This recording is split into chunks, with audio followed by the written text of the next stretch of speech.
là. Il faut financer les amicales pour qu'elles développent des activités culturelles et scientifiques et non des activités politiques ou une certaine forme de syndicalisme violente. Oui. Parce que ce sont quand même des Africains, des Sénégalais, des jeunes que nous voulons que demain, qu'ils puissent au moins conduire nos pays. Voilà. Je vous rappelle que notre invité dans l'entretien aujourd'hui est le professeur Souleymane Gomis. Il est chercheur, il est enseignant, il est sociologue et il travaille beaucoup sur les problèmes d'éducation. Et son premier livre, c'était La relation famille-école au Sénégal. Et le second livre dont nous parlons aujourd'hui, c'est Analyse sociale de l'enseignement supérieur public au Sénégal. Alors, peut-être parce que vous êtes sociologue, vous avez choisi de prendre cette question par l'angle social. Oui. Parce que vous pensez que c'est la meilleure manière de... Parce que ce que vous dites, vraiment, vous nous racontez, vous nous dites ce qui se passe dans les villes, c'est exactement ce qui se passe à l'université. Donc, peut-être que vous pensez que c'est la meilleure manière de savoir comment les choses s'y passent, la difficulté de vivre dans l'espace universitaire. Oui, Monsieur Kane, vous savez, ma discipline a une particularité qu'il faut souvent peut-être révéler, c'est-à-dire ce regard critique sur ce qui se passe dans la société. Nous sommes formés pour avoir un regard critique, c'est-à-dire en prenant toutes nos distances par rapport aux problèmes qui parfois même nous concernent. Mais nous les examinons avec une telle objectivité, c'est ce qui fait la particularité de la sociologie. Alors, je suis moi-même acteur à l'université. D'aucuns pourraient penser qu'en tant qu'acteur de cette institution, il est difficile pour lui de s'écarter et de regarder de manière objective ce qui s'y passe. Je dis non. En tant que sociologue, j'ai appris à me départir de tout cela et de regarder objectivement. Qu'est-ce qui s'est passé en réalité dans cet espace? Pourquoi le choix d'une analyse sociale et pas tout simplement une analyse sociologique? D'ailleurs, c'est une analyse sociologique, mais j'ai préféré le concept social, tout simplement. Pourquoi? Parce que, vous savez, de cette manière-là, j'englobe toutes les autres disciplines qui vont avec. Parce que les sciences sociales sont vastes. Les sciences sociales, c'est la sociologie, l'anthropologie, la philosophie, l'histoire, l'économie, la géographie. Donc, c'est un domaine très vaste. Donc, si je mettais sociologique, c'est comme si je faisais une circonscription donc, de ce que je développe. Or, je ne peux pas circonscrire ce thème. Il est beaucoup plus vaste qu'une discipline. Il englobe plusieurs disciplines. L'enseignement supérieur englobe plusieurs disciplines. C'est comme ça que j'ai choisi d'abord le concept de social à la place du concept sociologique. Ça, je ne l'ai pas expliqué dans l'ouvrage, oui. Mais je sais pourquoi j'ai choisi le mot social. Voilà. Deuxièmement, je voudrais tout simplement dire, quand on aborde la question politique, mais la politique, l'éducation, c'est du social. La santé, c'est du social. Donc, l'économique, c'est du social. Donc, à mon avis, l'université, aujourd'hui, est traversée par tous ces phénomènes. Le phénomène religieux, le phénomène ethnique. Je pense à ceux qui... Regardez un tout petit peu sur les murs de l'UCAD, qu'est-ce qui est marqué? Généralement, on vous dira le groupe des ressortissants de telle localité, ce groupe a une réunion à tel endroit, ou parfois on vous dit les partisans de tel chef religieux ont une réunion à tel endroit, ou même le groupe ethnique Alpulaar ou Serer doit se réunir à tel autre endroit. Mais l'ethnicisation de l'espace académique, ce que j'ai appelé la territorialisation de cet espace, de manière ethnique, est très dangereuse. Voilà. Alors, tout à l'heure, professeur Souleymane Gomis, vous avez évoqué la fuite des cerveaux. Oui. Nous allons nous arrêter un peu sur cette question-là, parce qu'elle est importante, parce que ça nous prive de matière grise, n'est-ce pas? Ça nous prive aussi de personnes qu'on a formées ici au Sénégal et qui vont donner leur expertise, leur talent, leur temps, leur savoir ailleurs. Alors, mais on dit, pourquoi? Parce que ça marche mal, parce que c'est la pagaille, peut-être aussi parce que les gens n'arrivent pas à trouver un emploi ici. Oui. Vous savez, c'est un concept chargé vraiment, je dirais, de signification très péjorative, que j'évite souvent, mais je l'utilise. Oui. La fuite des cerveaux, je l'ai même qualifié dans mon ouvrage de mobilité intellectuelle. Oui, ça. Je préfère le concept même de mobilité intellectuelle. Vous allez comprendre pourquoi. Parce que le mot fuite, c'est pas très généreux, c'est pas très gentil. Ces personnes qui partent monnayer leurs compétences ailleurs, il y a des raisons qui expliquent leur départ. Il faut le comprendre ainsi. Il y a des raisons véritables, des raisons fondées qui expliquent leur départ. Des personnes qui ont choisi de rester ailleurs et qui ne peuvent plus revenir, et qui ne veulent plus revenir, qui ne peuvent plus ou ne veulent pas, pour des raisons X également, peuvent le justifier. Donc moi, je préfère parler de mobilité intellectuelle que de parler de fuite. Mais en réalité, M. Kane, c'est un problème qui dépasse également les murs de l'université. Pourquoi? Parce que, comme je l'ai dit, notre mission, c'est de former, c'est d'inculquer aux jeunes les aptitudes, les compétences. Non, les aptitudes, je parle de comportement, et les compétences également. Donc de la connaissance du savoir qu'ils peuvent aller mettre au service de leur société. Mais si cette société, à l'arrivée, n'avait pas prévu des instances pour les accueillir, évidemment, ce sont des hommes sur terre, ils sont obligés, des hommes et des femmes sur terre, ils sont obligés quelque part de partir ou de rester là où ils sont. À mon avis, c'est une question qu'il faut étudier en profondeur. Ça peut même faire, ça a déjà fait l'objet de plusieurs publications, mais ça doit faire l'objet, à mon avis même, d'une concertation. Il faudrait que les Sénégalais s'asseyent ensemble et regardent comment accueillir la crème qui sort du système. Parce qu'on ne peut pas continuer, nous, pays en voie de développement, à alimenter les pays déjà développés en cerveau. Vous savez qu'il y a quelques années, l'ex-président français parlait de l'immigration choisie. Le président Sarkozy parlait de l'immigration choisie. Mais le Canada, les États-Unis mettent des tentes à la place de l'indépendance dans les carrefours à Dakar pour demander aux gens de s'inscrire, surtout ceux qui ont un certain bagage, qu'ils peuvent partir.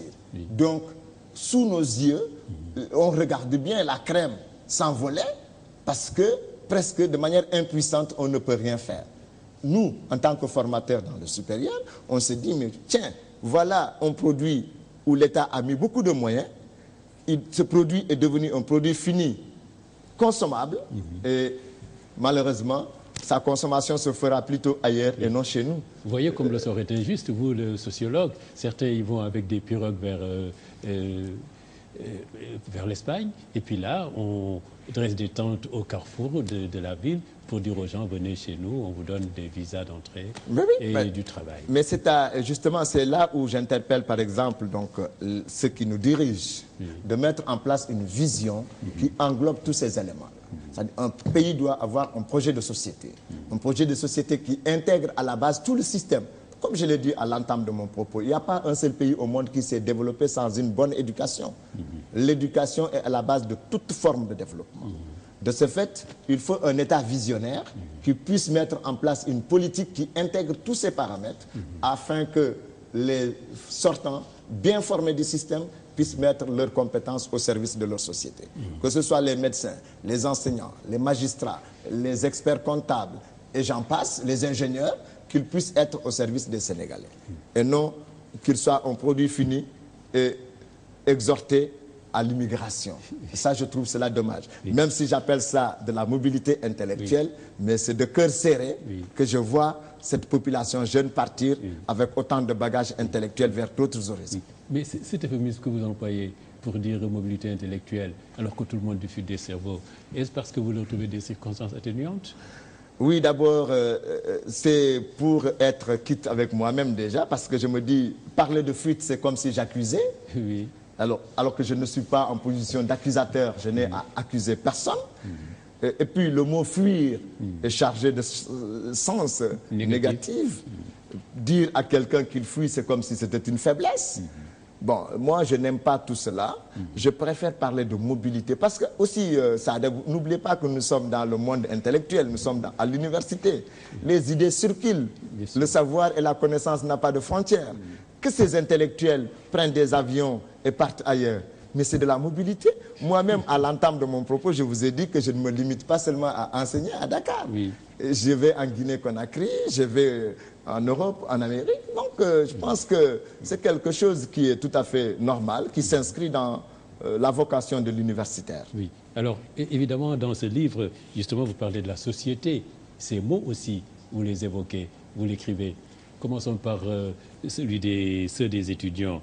Alors, souvent, ils abandonnent mais pour différentes raisons. Alors, la raison, moi, qui m'a le plus touché, c'est que vous dites quelqu'un qui est handicapé a beaucoup de difficultés à se battre dans cette, c'est pas la jungle, dans l'université, dans cette population universitaire. Oui, vous savez, M. Khan, il y a quand même j'ai parlé de difficultés tout à l'heure au début, quand je développais un peu, mais c'est des difficultés mais énormes, mais qui touchent beaucoup plus une frange de la population. C'est par exemple la population des handicapés et des gens qui viennent des régions périphériques. D'abord, les handicapés sur le plan de la mobilité, rien ne facilite leur insertion dans l'espace académique. En tout cas, au niveau de l'université de Dakar, ils n'ont pas vraiment la possibilité de poursuivre leurs études supérieures. Quand on voit vraiment les obstacles qui barrent leur chemin, aussi bien en termes d'infrastructures, les bâtiments ne sont pas construits de telle sorte que les étudiants handicapés moteurs puissent, par exemple, arriver à certains niveaux, au premier étage ou au second étage, parce qu'il n'y a pas des passages qui le permettent, c'est-à-dire ce qu'on appelle, par exemple, les rampes. Il n'y en a pas. Donc, il y a maintenant, il y a quelques bâtiments. Les nouveaux bâtiments commencent à mettre un peu ces rampes pour permettre aux handicapés moteurs d'accéder. Mais quand vous prenez les malvoyants, les non-voyants, déjà, avec je ne sais pas comment ils arriveront à se déplacer. D'abord, les personnes se garent n'importe comment dans les universités, les véhicules. Donc, les salles sont mal indiquées. Même pour les voyants, déjà, les salles sont mal indiquées. Et j'imagine pour les malvoyants et les non-voyants. Alors, finalement, que font ils abandonnent? Alors qu'ils ont droit aux mêmes choses que les gens qui voient, les gens qui se déplacent, etc. Donc, ils ont les mêmes droits. Ils devraient être traités de la même sorte. Et malheureusement, ce n'est pas le cas. Bon, souvent, je pense que ce que l'État fait, c'est peut-être de faciliter leur envoi dans les universités étrangères. Alors, l'autre élément, c'est des gens qui viennent des couches pauvres. Vous savez, quand vous arrivez à l'université et que votre bourse n'est pas payée au bout de 3 mois, 4 mois, vous ne pouvez même plus vous déplacer si vous habitez un quartier périphérique de Dakar. Dans la mesure où vous n'avez pas de logement à l'université, parce que vous n'êtes pas encore suffisamment intégré pour peut-être avoir un logement, et donc vous êtes obligé de vous payer le transport, le repas, les fournitures au niveau de l'université, etc. Mais quand vous n'avez pas les moyens, vous êtes également un handicapé économique dans ce cas-là. Et voilà tous les problèmes, et ces problèmes n'engendrent que l'échec pour les étudiants du premier cycle. Qu'est-ce qu'ils font? Ils abandonnent, Alors, l'échec est massif, oui. Au premier cycle, l'échec est énorme. Réussir au premier cycle est une exception à l'université dans des facultés. Par contre, échouer au premier cycle dans les facultés à l'UCAD, mais c'est la règle. Donc, ça ne surprend plus les étudiants. Marquer le pas, comme ils l'appellent, c'est presque quelque chose qui est inscrit dans leur mental. Mais donc, tout cela ne rime pas avec l'émergence, avec la réussite, le développement. Il ne faut pas que les États acceptent, surtout notre pays accepte, que les gens qui étaient destinés à devenir de la crème marquent le pas ou échouent au premier cycle ou en tout cas perdent des années à l'université. Surtout que le système LMD est un système très favorable à la réussite. Pour ces raisons que vous évoquez. Et toutes ces raisons, je les évoque pour dire... Santé, pauvreté... La santé des étudiants, il y en a qui abandonnent parce qu'ils ne se sentent même plus... Psychologiquement, ils ne tiennent plus, mais aussi physiquement... ils ne vont pas bien, ils sont obligés d'abandonner. Mais alors, il y a autre chose. Les enseignants, nous allons parler d'eux, eux aussi ont des misères à l'université. Vous les énumérez très longuement. Mais d'abord, vous dites, il y a combien d'enseignants? Ils sont 1200. Exactement. C'est très peu. Au total, je crois, c'est à peu près 1200 et quelques enseignants. Vous dites qu'il faudrait augmenter le nombre, mais ce n'est pas tout le monde qui peut enseigner à l'université, Souleymane Gomis. Oui. Alors, je suis d'accord. Que faire? Je suis d'accord que ce n'est pas tout le monde qui peut enseigner. Mais ce n'est pas ceux qui ont les compétences pour enseigner à l'université qui manquent dans ce pays. Il faut des diplômes pour y enseigner, il faut avoir un Bien sûr, le Sénégal ne manque pas de diplômés de l'enseignement supérieur. Le Sénégal a énormément de ressources qualifiées pour vraiment subvenir à ses besoins à ce niveau-là. Bien, c'est pas eux seulement qui devraient y enseigner. Non, je dis bien déjà le Sénégal. C'est-à-dire à l'interne, nous avons suffisamment déjà de ressources. Ne serait-ce qu'en termes de personnes qualifiées, nous avons beaucoup de ressources. Vous savez, enseigner à l'université, c'est pas forcément le doctorat. Il y a des ingénieurs qui interviennent.